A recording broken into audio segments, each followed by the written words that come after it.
The line between Olympic gold and absolute obscurity can be milliseconds. A single wobble, a fleeting doubt, a half-second of hesitation in years of training vanish. That's why at the highest level, the game isn't just physical, it's psychological. Olympic athletes' bodies may be machines, but what truly separates them is invisible. It's the mindset, the rituals, the mental frameworks that let them deliver peak performance precisely when everything is on the line. So I went deep into the psychology of peak performance, studying Olympic champions across sports: swimmers, gymnasts, runners, weightlifters, wrestlers, skaters, basketball players. Different disciplines, but the same mental DNA. And after months of digging, I discovered the psychological secrets that fuel their results. What I found doesn't just apply to athletes, it applies to your life, your career, your goals. Because peak performance isn't superhuman, it's designed. The first secret Olympians use is visualization.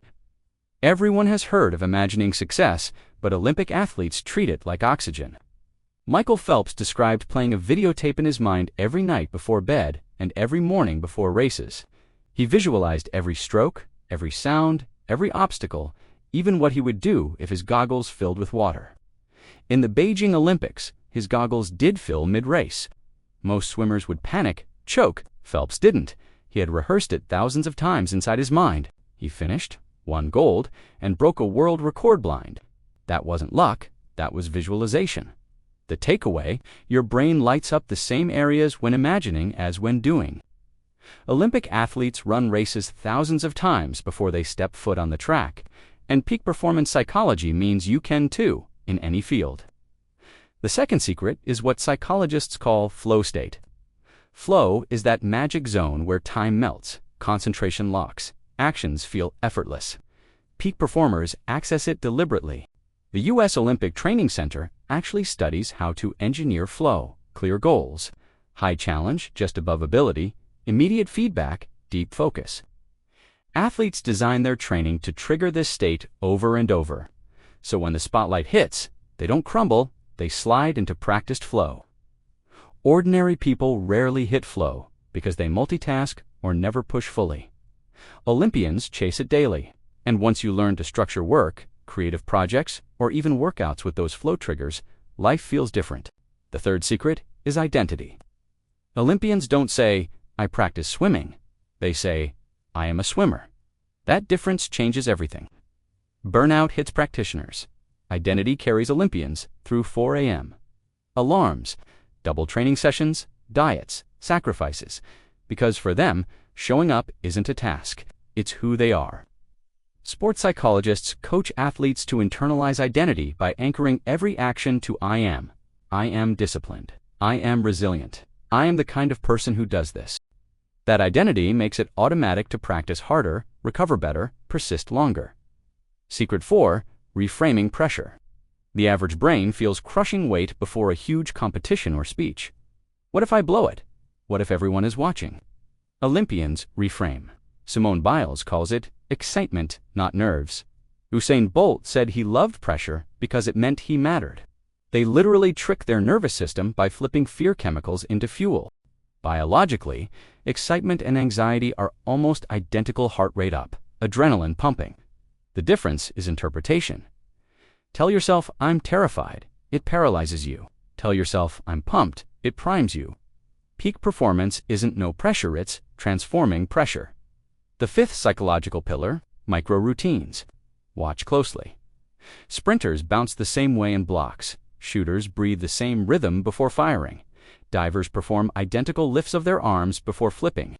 These rituals aren't quirks, they're psychological anchoring. They tell the brain, "We've been here before, this is normal."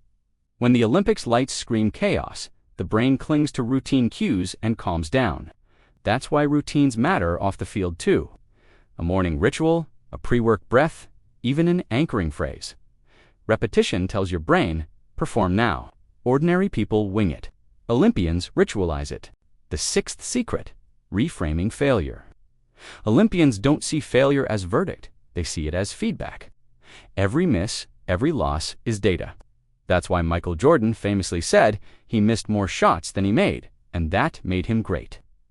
Shaun White fell and crashed hundreds of times building tricks that later won him medals. Athletes are forced to decouple self-worth from outcome. Otherwise, perfection pressure kills them. Psychologists who work with Olympians teach them exactly that. Failure isn't failure, it's tuition. The athlete who fails the most and keeps going wins.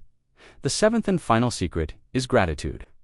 Oddly enough, amidst all ambition, champions center themselves through gratitude, because gratitude pulls them into the present, reduces anxiety, and prevents obsession from breaking them down. Studies show athletes who journal gratitude or pray regularly recover faster, sleep deeper, and perform with less burnout.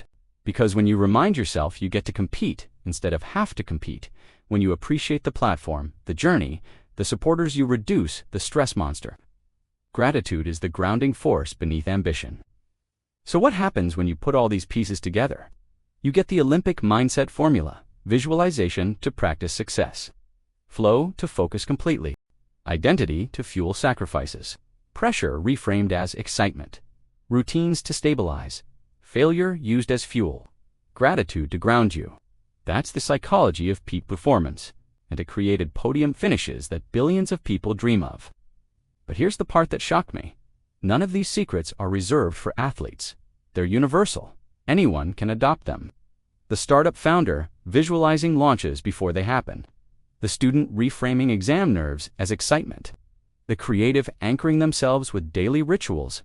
The parent adopting gratitude daily to stay patient and focused. Olympians are proof of concept. The science is sound. The only question is, will you borrow their psychology or crawl in excuses? During my 30-day trial of deliberately using these 7 peak performance tools, I found my focus double. I journaled goals vividly. I stacked rituals before writing. I told myself before presentations, I'm excited, not nervous. I started to feel flow again during deep work sessions. I bounced back quicker after mistakes because I logged them as experiments, not failures. My gratitude practice sharpened everything. It gave my ambition warmth. After 30 days, my productivity, my state, my joy all skyrocketed. It felt like I had unlocked the Olympian within. And that's the punchline. Olympic athletes aren't gods. They're humans who mastered psychology. They laid bricks of neural discipline day after day until it built identity, flow, resilience. You don't need their genetics to borrow their methods. Peak performance can be designed. So here's the truth. Your gold medal isn't waiting in a stadium, it's waiting in your daily rituals. Olympic psychology can transform anything. Your career, your studies, your body, your relationships. Remember these 7 secrets. Visualize as if you've already won. Engineer flow states. Adopt an identity that won't let you quit. Flip nerves into excitement. Anchor yourself with routine. Convert failures into training.